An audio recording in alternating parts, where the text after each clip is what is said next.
Hello dear students, welcome to smart knowledge. प्यारे बच्चों, class 9th mid term exam इसको discuss करेंगे और जैसे ही ऑफिशियल आंसर की आएगी आपके साथ शेयर कर दी जाएगी।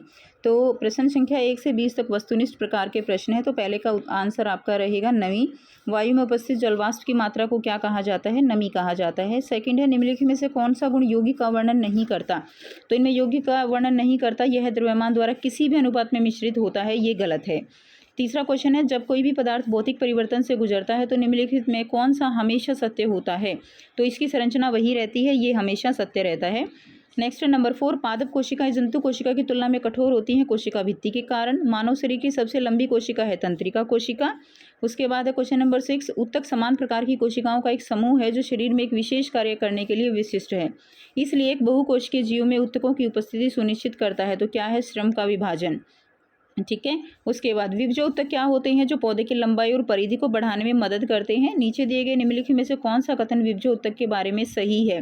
तो इनमें से कौन सा कथन सही है? उनके अंदर विभाजन करने की क्षमता होती है, तो इसका आंसर आपका बी हो जाएगा। यह उन कोशिकाओं से बना होता है जो कोशिका विभाजन में सक्षम होती हैं।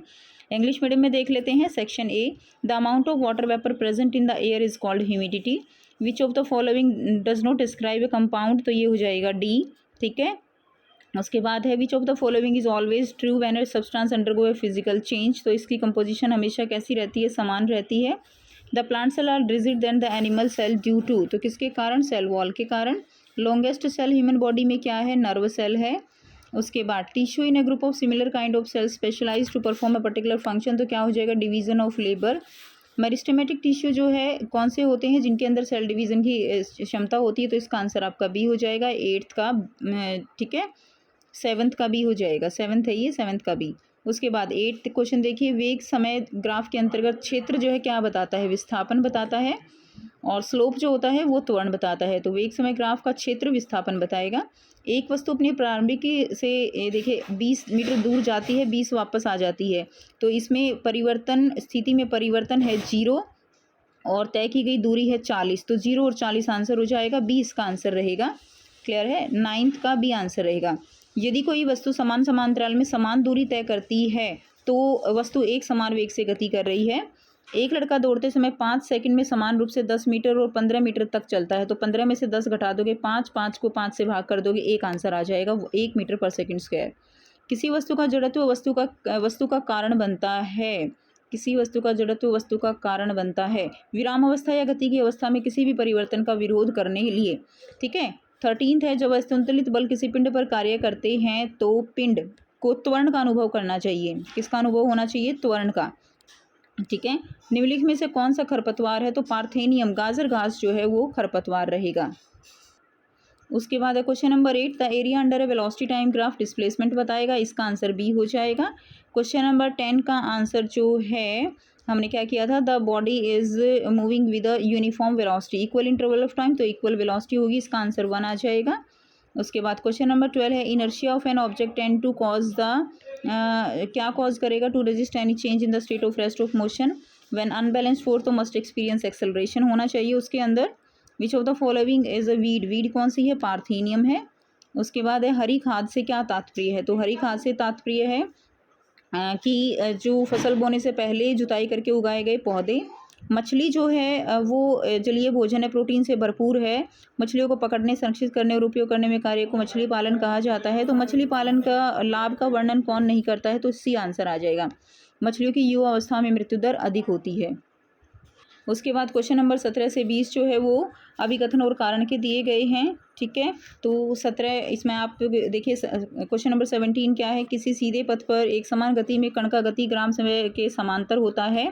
तो 17 का असर्शन बिल्कुल ठीक है। एक समान गति में समय के वर्ग के साथ साथ किसी क्षण का वेग बढ़ता जाता है।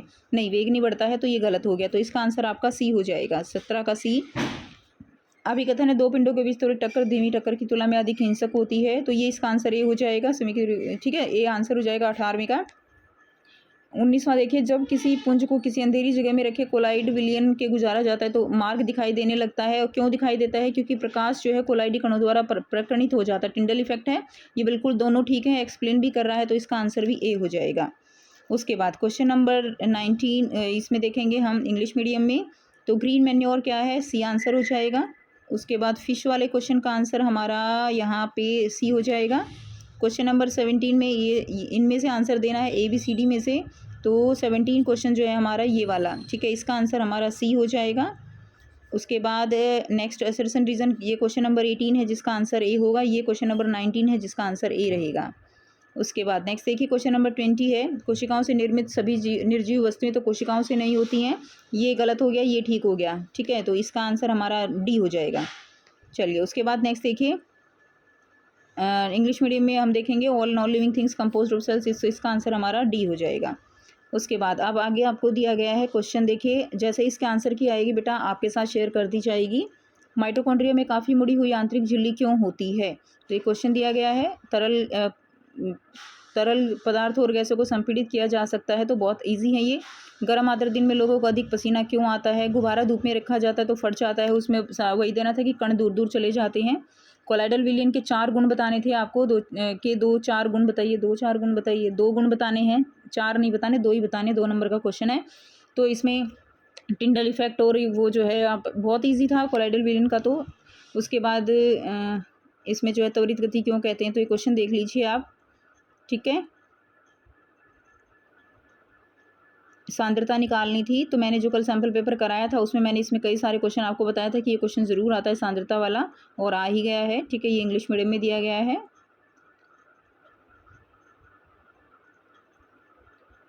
उसके बाद नेक्स्ट देखिए इनका एक कार्य बताना था। कंडरा का, ये कंकरा नहीं है, कंडरा है, उपास्थि और स्नायु, ये भी हमने किया था सैम्पल पेपर में। चौथे और 5वें सेकंड के अंतराल के समय जो है इसमें दूरी का एक संबंध बताना था। एंडोसाइटोसिस केवल जंतुओं में क्यों पाया जाता है, तत्व और यौगिक को बीच अंतर स्पष्ट करना है, ठीक है। कुछ क्वेश्चन थोड़े से आपके अकॉर्डिंग उलझे हैं, कुछ क्वेश्चन बिल्कुल डायरेक्ट हैं, जैसे दूर विस्थापन में अंतर बताना है, डायरेक्ट क्वेश्चन है, और ये आपका न्यूमेरिकल भी बिल्कुल डायरेक्ट दिया हुआ है, ठीक है। ये भी आपका NCERT एक्सरसाइज का क्वेश्चन है, बिल्कुल ईजी क्वेश्चन है ये भी। टेंडोन, कार्टिलेज और लिगामेंट, ठीक है। उसके बाद सेक्शन डी दिया गया है।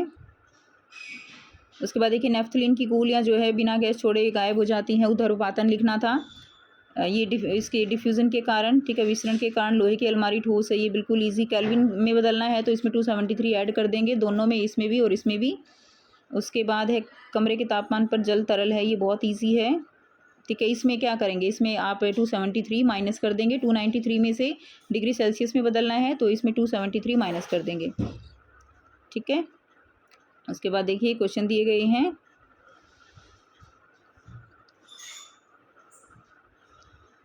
उसके बाद सोर्स बेस्ड क्वेश्चन है, क्वेश्चन नंबर 37। उसके बाद सेक्शन ई है।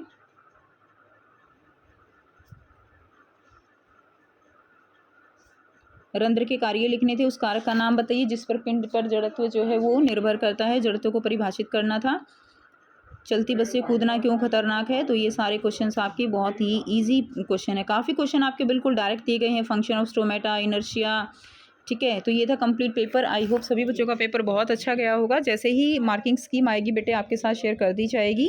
एंड मिलते हैं आपसे नेक्स्ट वीडियो में, और फिर लेकर आएंगे इसका कंप्लीट सॉल्यूशन आपको समझाते हुए, ताकि आपकी फाइनल एग्जाम में हेल्प हो सके, क्योंकि ये PYQs जो होते हैं ये बहुत इंपॉर्टेंट होते हैं फाइनल्स पेपर के लिए भी, और आपको पता चलता है कि किस तरह के क्वेश्चन आपके आ सकते हैं। तो मिलते हैं नेक्स्ट वीडियो में, टेक केयर, बाय बाय।